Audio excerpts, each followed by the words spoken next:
Chandrababu Naidu 2 MLA సీట్లు ప్రకటిస్తే అదే నియోజకవర్గాల్లో పవన్ కళ్యాణ్ కూడాను 2 వారి పార్టీ అభ్యర్థులు ప్రకటించారు. ఒక్కొక్కసారి మాట్లాడేటప్పుడు వేదికల మీద కానీ ఆ ఫ్లోలో ఒక్కొక్కసారి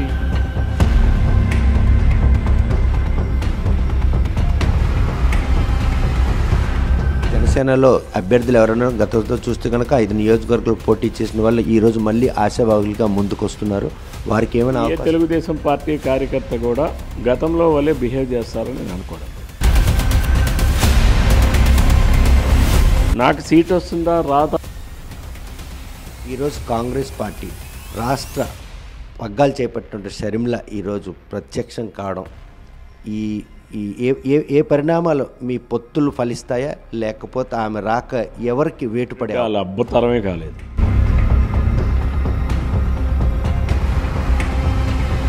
సార్వత్రిక ఎన్నికలకు సమీపిస్తోంది. పార్టీలన్నీ కూడా తమ అభ్యర్థుల పేర్లు ప్రకటించుకుంటూ వస్తున్నారు. అందులో భాగంగా అధికార పార్టీ ఇప్పటికే 100 పైగా సీట్లను ప్రకటించింది. ప్రతిపక్షాలైన టీడీపీ జనసేన పొత్తుల్లో భాగంగా ఏదైతే అభ్యర్థుల ప్రకటన ఉందో ఈ విషయంలో ఆ 2 పార్టీల మధ్య కూడా ఒక అనిశ్చిత నెలకొనుంది. ఈ విషయంలో రిపబ్లిక్ డే రోజు చంద్రబాబు నాయుడు 2 ఎమ్మెల్యే సీట్లను ప్రకటిస్తే అదే నియోజకవర్గాల్లో పవన్ కళ్యాణ్ కూడాను 2 వారి పార్టీ అభ్యర్థులు ప్రకటించడం జరిగింది. సార్, ఈ విషయంలో పొత్తులు ఆహ్లాదకరమైనట్టు వాతావరణం ఉన్నాయా లేకపోతే వివాదాలకు దారితీసే పరిణామాలు చోటు చేసుకుంటున్నాయి అన్నటువంటి విషయంపై మనతో మాట్లాడడానికి మాజీ ప్రభుత్వ శ్రీకాకుళం జిల్లా టీడీపీ పార్టీ అధ్యక్షులు కోన రవికుమార్ ఉన్నారు. చూస్తే కనుక పవన్ కళ్యాణ్ చంద్రబాబు నాయుడు అక్రమ అరెస్టును చూసి ఆ ఆవేదన తట్టుకోలేక ఆయన పరామర్శిస్తూ ఈరోజు టీడీపీతో మద్దతుగా అంటే పొత్తుతో భాగంగా 2024లో ఎన్నికలకు వెళ్ళాలని ఒక నిర్ణయం తీసుకున్నారు. ఆ రోజు నుండి ఈ రోజు వరకు కూడా టీడీపీ జనసేన కలిసి సమస్యలపై పోరాడుతారు. ఈరోజు సీట్లు బట్వాడా విషయంలో నిన్న జరిగినటువంటి ఇన్సిడెంట్ ఏ విధంగా నిన్న జరిగినటువంటి సంఘటన అదేమి నేను సంఘటనగా భావించడం లేదు. బహుశా యథాలాపంగా వచ్చినటువంటిది ఇదే తప్ప దీనికి అనవసరంగా వైసీపీ ఏదో రాద్ధాంతం చేసి దాన్ని ఏదో భూతద్దంలో క్రియేట్ చేసి చూపించాలి అనేటటువంటిది వాళ్ళ పని వాళ్ళు చేస్తున్నారు. కానీ ఇందులో ఏ స్థానాలు పొత్తుల ధర్మం పాటిస్తూనే ఏ స్థానాలు ఎక్కడెక్కడ అనేటటువంటిది మా ఇద్దరు నాయకులు కూడా మాట్లాడుకున్నారు. చంద్రబాబు నాయుడు గారు, పవన్ కళ్యాణ్ గారు, వారిద్దరికీ పూర్తి స్థాయిలో అవగాహన ఉంది. వారిద్దరూ మాట్లాడుకుంటున్నారు. వారిద్దరే మాట్లాడతారు. వీటి మీద ఎవరు కూడా స్థానాల మీద కానీ వీటి కానీ ఎవరు మాట్లాడరు. తుది నిర్ణయం చంద్రబాబు నాయుడు గారిది, పవన్ కళ్యాణ్ గారిది. వారిద్దరూ ఏది నిర్ణయిస్తే ఆ ప్రకారంగానే ముందుకెళ్తాం. ఎందుకంటే పొత్తు ధర్మాన్ని పాటిస్తాం.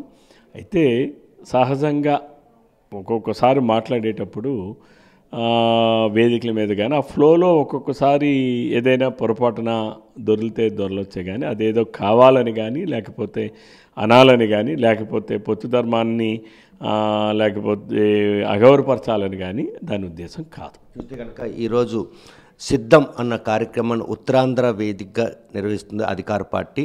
ఉత్తరాంధ్రకి కంచుకోటగా చెప్పుకున్న టీడీపీ పార్టీ ఈసారి మళ్ళీ టీడీపీని తుదముట్టించేందుకు ఈ సిద్ధం కార్యక్రమాన్ని ఈ వైజాగ్ వేదికగా జరుగుతుంది అనుకోవచ్చు. జగన్మోహన్ రెడ్డి వాళ్ళ అద్భుతరమే కాలేదు. జగన్మోహన్ రెడ్డికి ఏం సాధ్యమవుతుంది? ఈరోజు చాలా స్పష్టంగా తన ఏదైతే ఏ రాజశేఖర రెడ్డి బొమ్మ పెట్టుకుని అయితే జగన్మోహన్ రెడ్డి నేను మా అయ్యలా చేస్తా అని చెప్పి ప్రగల్భాలు పలికాడు. అలా అయ్యగారు చేసిందే అసలు ఏమీ లేదు.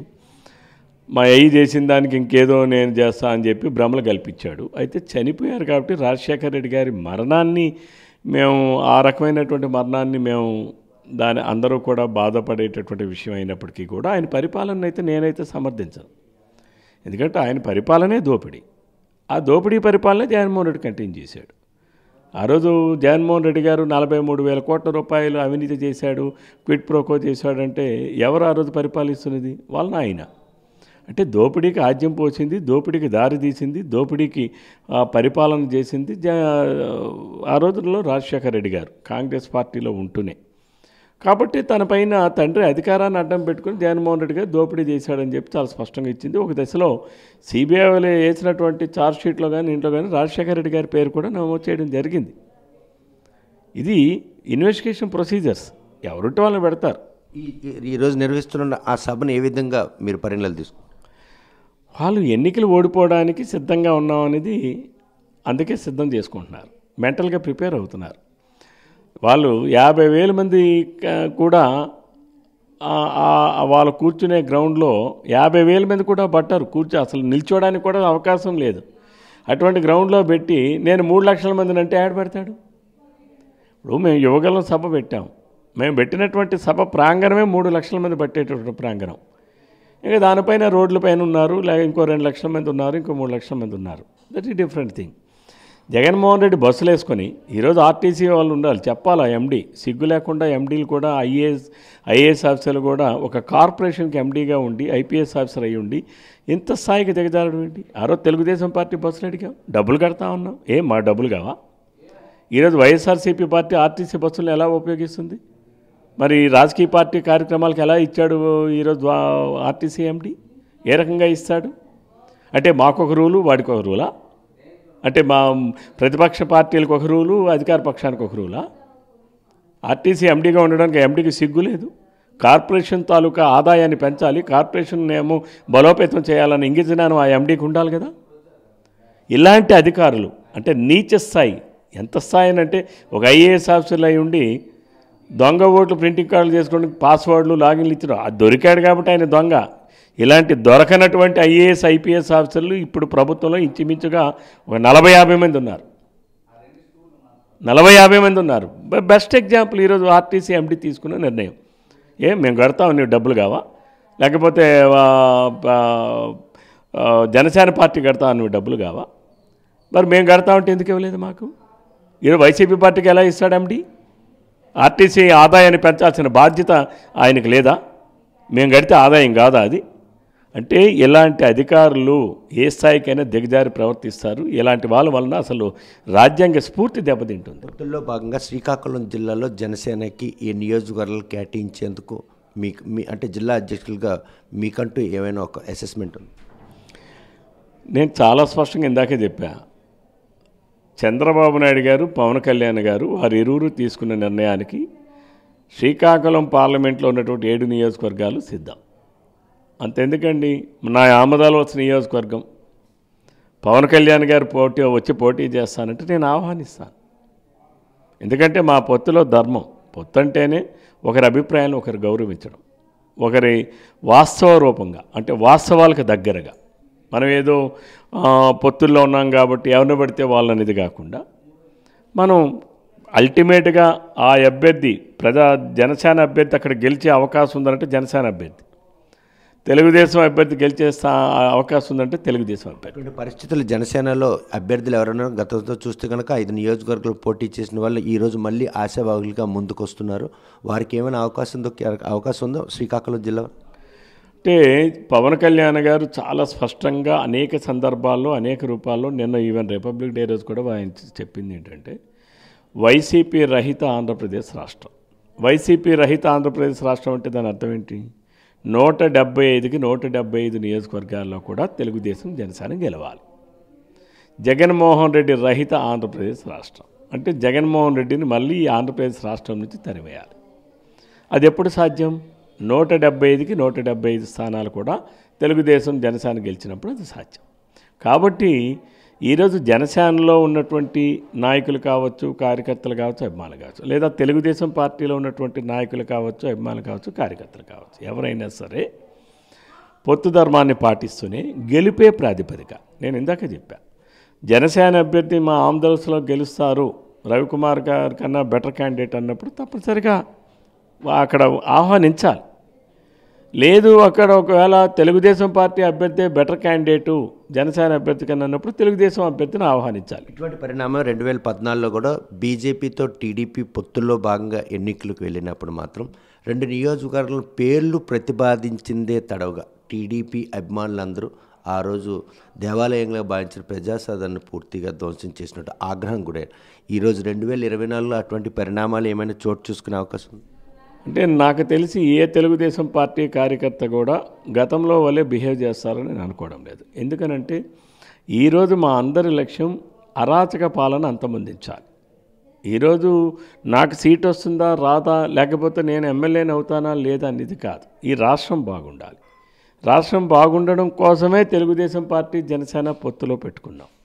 రాష్ట్ర ప్రజల కోసమే, రాష్ట్ర అభివృద్ధి కోసమే, రాష్ట్ర ప్రజల సంక్షేమం కోసమే తెలుగుదేశం పార్టీ, జనసేన పార్టీ పొత్తు పెట్టుకున్నాం. కాబట్టి ఈ పొత్తుల్లో భాగంగానే రాష్ట్రంలో ప్రస్తుతానికి జనసేన మీతో పొత్తు ఉంది, కేంద్రంలో బీజేపీతో పొత్తుంది. అవసరం అనుకుంటే బీజేపీతో మాట్లాడతానని పవన్ మీకు ఇచ్చినట్టు హామీ నేపథ్యం సమయం సమీపిస్తూ ఉంది. ఇప్పటి వరకు బీజేపీ నుంచి ఆయన తెగదెంపులు చేసుకోలేదు. ఇక్కడ మీరు పొత్తుల్లో భాగంగా వెళ్తున్నారు. ఈ అనిశ్చితని తొలగించడానికి ఏమైనా నెగోషియేషన్ చేసేందుకు ఆయన ఈరోజు ఢిల్లీ పర్యటన ఉందని ఇవి అవన్నీ కూడా మా అధినాయకుడు చంద్రబాబు నాయుడు గారు చూసుకుంటారు. మా పని కింద స్థాయిలో ఉన్నటువంటి నాయకులం కానీ, కార్యకర్తలం కానీ, అభిమానులు కానీ మేము ప్రజల్ని సమీకరించడం, తెలుగుదేశం జనసేన పొత్తుని బలం చేసుకుంటూ ప్రజల్లోకి వెళ్ళడం, తెలుగుదేశం జనసేన నాయకుల తాలూకా పవన్ కళ్యాణ్ గారు కావచ్చు, చంద్రబాబు నాయుడు గారి నాయకత్వ పటిమల్ని ప్రజల్లోకి తీసుకుని వెళ్ళడం, తద్వారా మేము ఓట్ల శాతాన్ని పెంచడం అనేదే మా లక్ష్యం, మా బాధ్యత. అది తెలుగుదేశం ప్రతి పార్టీ, ప్రతి కార్యకర్త, ప్రతి అభిమాని, ప్రతి నాయకుడు చేయాల్సినటువంటి కర్తవ్యం. మీరు చేస్తున్న ఈ ప్రయత్నంలో సమయం చాలా తక్కువ ఉంది. 60 రోజులు కూడా ఎన్నికలు లేనటువంటి ఈ తరుణంలో ఇప్పటివరకు అభ్యర్థులు సెలక్షనే అన్నది జాప్యం మీపై ఏమైనా ఒత్తిడి గురయ్యే పరిస్థితులు? జగన్మోహన్ రెడ్డి పార్టీలో ఎవరు ఉండడానికి ఎవరు సిద్ధంగా లేడు. ఎందుకంటే తన తోడబుట్టిన అక్క చెల్లె చెప్పింది, ఎన్నికల ముందు ఒకరా ఉన్నాడు, అధికారంలోకి వచ్చాక ఇంకోలా మారాడు, ప్యాలెస్లు కట్టుకున్నాడు. ఇన్నాళ్ళు మేము తెలుగుదేశం పార్టీ వాళ్ళు వేరే వాళ్ళు మాట్లాడితే ప్యాలెస్లు అని అంటే దాన్నేమో వైసీపీ వాళ్ళు ఒళ్ళంతా చేతులు పెట్టి గోక్కునేవాళ్ళు. మరి ఈరోజు షర్మిల గారే మాట్లాడారు, ఏం చెప్తాడు? ప్యాలెస్లు కాదా, ప్యాలెస్లు దాటి బయటికి రావడం లేదు. రెండవది, జగన్మోహన్ రెడ్డి నియంతలా మారాడు, నియంతలా వ్యవహరిస్తున్నాడని తెలుగుదేశం పార్టీ చేసి ఒక సైకోలా ఉన్నాడు, సైకో బిహేవ్ చేస్తున్నాడంటే మరి నేను షర్మిల గారు మాట్లాడింది ఏంటి తేడా ఉంది? అదే కదా మాట్లాడారు. అంటే మేము ఏదైతే చెప్పామో ప్రజలకి అది వాళ్ళ కుటుంబ సభ్యులు, రక్త సంబంధికులు కూడా కన్ఫర్మ్ చేశారు. కాబట్టి ఈరోజు జగన్మోహన్ రెడ్డికి అసెంబ్లీకి కానీ పార్లమెంట్కి కానీ అభ్యర్థులే లేరు అసలు. ఈరోజు అభ్యర్థులే లేరన్న సంగతి ఆయన ఈ 58 ఏవైతే స్థానాలను ప్రకటించాడో ఆ స్థానాలు ప్రకటించిన దాన్ని బట్టి అభ్యర్థులే లేరు ఆయనకి. ఎందుకంటే ఎమ్మెల్యేలతో కూర్చొని ట్రాన్స్ఫర్ చేసుకుంటున్నాడు. ప్రజలను గెలవడు, ఎమ్మెల్యేలు గెలవడు, మంత్రులు గెలవడు. కేవలం ఏంటంటే అక్కడ నోట్లు లెక్కబెట్టే మిషన్లు పెట్టుకున్నాడు.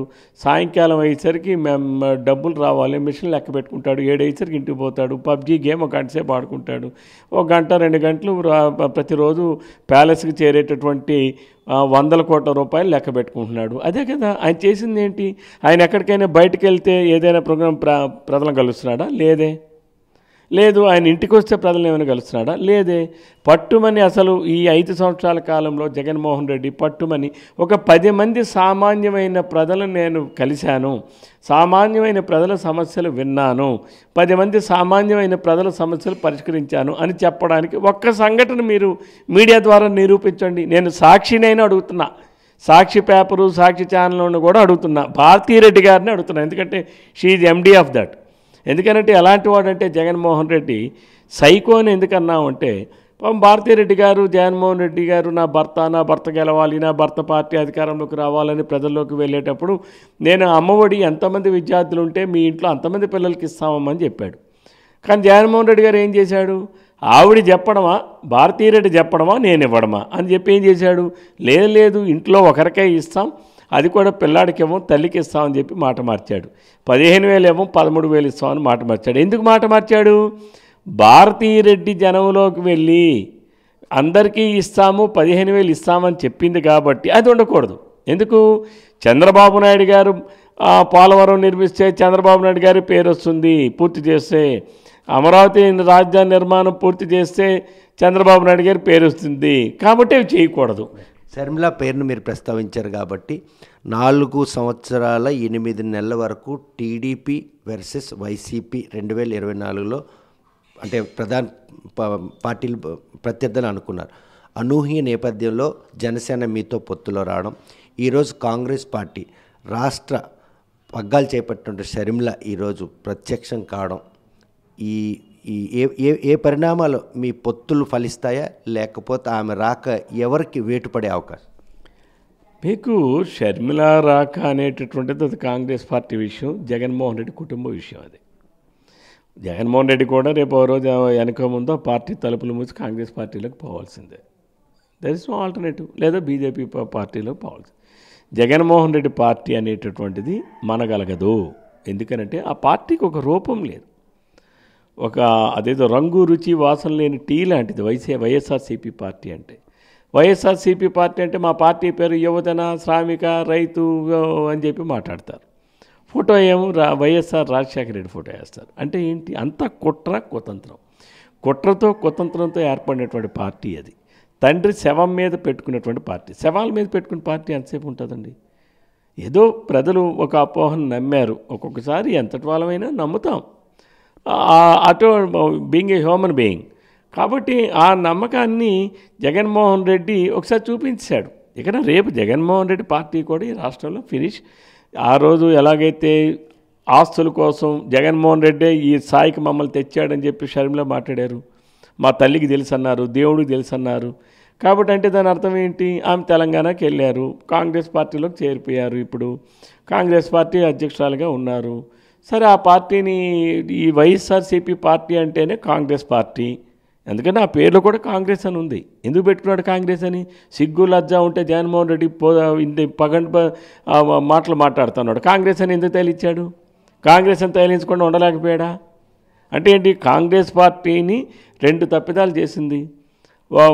ఒకటి, జగన్మోహన్ రెడ్డి కలిసి వచ్చిన అంశం ఏంటంటే వాళ్ళ నాయని చనిపోవడం. రెండవది ఏంటంటే రాష్ట్రాన్ని విడగొట్టడం. ఆ భావోద్వేగాల్లో కాంగ్రెస్ పార్టీ కాస్త ఈ రాష్ట్రంలో తెరమరుగైపోయింది. మళ్ళీ కాంగ్రెస్ పార్టీ పునరుజ్జీవించాలి అంటే తప్పనిసరిగా వైఎస్ఆర్సీపీ పార్టీ నుంచి వాళ్ళ క్యాడర్, ఈ వైఎస్ఆర్సీపీ పార్టీలో ఉన్న ప్రతి ఒక్క కార్యకర్త, ప్రతి ఒక్క అభిమాని, ప్రతి ఒక్క నాయకుడు కాంగ్రెస్ పార్టీ నుంచి వెళ్ళిన వాళ్ళే. మళ్ళీ వాళ్ళందరూ వైఎస్ఆర్సీపీ పార్టీ చచ్చిపోతే ఆటోమేటిక్గా అందరూ కాంగ్రెస్ పార్టీకి పోతారు. ఇది రేపు 2024 ఇది సాధ్యం కాదు. గతంలో కాంగ్రెస్ పార్టీకి 0.3%, 0.4% వచ్చింది. కాకపోతే రేపు 2-3% అది కూడా ఎవరు? వైఎస్ఆర్సీపీ పార్టీలో నుంచి పదవులు రాని వాళ్ళు, సీట్లు రాని వాళ్ళు, జగన్మోహన్ రెడ్డి అరాచకాలని విసిగిపోయిన వాళ్ళు, జగన్మోహన్ రెడ్డిని అంతమొందించాలి, జగన్మోహన్ రెడ్డి పార్టీని అంతమొందించాలి అన్నటువంటి వైఎస్ఆర్సీపీ పార్టీలో ఉన్న వాళ్ళందరూ కూడా తప్పనిసరిగా తెలుగుదేశం, జనసేనకి మద్దతు ఇస్తారు. ఎవరైతే మరికొంత శాతం ఎవరైతే ఉంటారో వాళ్ళు కాంగ్రెస్ పార్టీకి అభ్యర్థులుగా నిలబడితే వాళ్ళు కోట్లు వేసుకుంటారు. కాబట్టి అల్టిమేట్గా ఈ రాష్ట్రంలో రేపు ఇంకొక పార్టీ తెరమరుగేది ఏదైనా ఉందంటే అది వైఎస్ఆర్సీపీ పార్టీ. 2024 ఎన్నికల్లో ఆమ్దాల వలస నుండి పోటీ చేస్తున్న కోనరావుకి ఈరోజు పాత ఏదైతే అభ్యర్థి ఉన్నారో ఆయనే మీతో మళ్ళీ పోటీలో ఉంటారని అనుకుంటున్నారా? కొత్త వ్యక్తులు ఎవరైనా వస్తారని? ఎవరు వస్తే నాకేముంది? నేను పోటీకి సిద్ధం. నేను కురుక్షేత్రంలో ఆయుధాలతో నేను సిద్ధంగా ఉన్నా. అవతల జగన్మోహన్ రెడ్డి వచ్చినా నేను పోటీకి సిద్ధం. నేను వీళ్ళందరూ ఎందుకు? ఈ డమా బుసులోడో లేకపోతే ఇంకోటెవడో పిల్ల సైకోలో వీళ్ళందరూ ఎందుకు? జగన్మోహన్ రెడ్డిని ఆమ్దాల వలస వచ్చి పోటీ చేయమని నేను ఆహ్వానిస్తున్నా. వాళ్ళని మారుస్తా, వీళ్ళని మారుస్తా ఎందుకు? నువ్వు కూడా పులివెందుల నుంచి ట్రాన్స్ఫర్ అయ్యి ఆమ్దాల వలసలో పోటీ చేయి. నేను ఆహ్వానిస్తున్నా జగన్మోహన్ రెడ్డి గారిని. మీ పార్టీ తరపు నువ్వు పోటీ చేయి, నా పార్టీ తరపు నేను పోటీ చేస్తా. కాబట్టి ఎవరైనా సరే నేను పోటీకి సిద్ధం. చూస్తే కనుక పొత్తుల వ్యవహారంలో మాత్రం పార్టీ అధినేతలు ఇద్దరు కూడాను ఆహ్లాదకరమైనటువంటి ఒక సిచ్యువేషన్లో ఈరోజు ఆ సీట్లు ప్రకటించడం జరుగుతుంది. నిన్న జరిగిన విషయం మాత్రం అది పెద్ద సమస్యగా భావించట్లేదని ఆయన స్పష్టం చేస్తున్నారు. మరోవైపు చూస్తే కనుక టీడీపీ జనసేన పొత్తులు 2024లో అధికారంలో రావడం తథ్యం. ఈ విషయాన్ని గమనించినటువంటి ముఖ్యమంత్రి ఈరోజు సిద్ధం అన్న కార్యక్రమంతో అవన్నీ అంటే పార్టీ పూర్తిగా కనుమరుగే అవకాశాలు కనుచూపు మేరలా కనిపిస్తున్న తరుణంలో నిర్వహిస్తున్నటువంటి సభగా పరిణామాలు తీసుకుని ఉత్తరాంధ్రలో టీడీపీ అభ్యర్థులు ఓడించే వైసీపీ నాయకులంటూ ఎవరు 2024లో ఉండరని కూడా స్పష్టం చేస్తారు. అవసరం అనుకుంటే తన నియోజకవర్గం నుండి జనసేన గెలుస్తారన్నటువంటి అభ్యర్థి ఎవరైనా ఉంటే నియోజకవర్గాన్ని వారికి ఇచ్చేందుకు కూడా తాను సిద్ధంగా ఉన్నాను. ఈరోజు 2024లో ఆమ్దాల వలస నియోజకవర్గం తనకు టిక్కెట్ ప్రకటించిన నేపథ్యంలో తనపై ఎవరైనా సాక్షాత్ ముఖ్యమంత్రి వచ్చి పోటీ చేసినా కూడా నేను సిద్ధంగా ఉన్నానని చెప్పి కోనరావు మాత్రం స్పష్టం చేస్తున్నారు. వీడియో జర్నలిస్ట్ రామకృష్ణతో సత్యం, RTV శ్రీకాకుళం. మరిన్ని వీడియోస్ కోసం ఛానల్ ని సబ్స్క్రైబ్ చేయండి. లేటెస్ట్ అప్డేట్స్ కోసం వాట్సాప్ ఛానల్ ని ఫాలో చేయండి. అండ్ లింక్ డిస్క్రిప్షన్ లో ఉంది.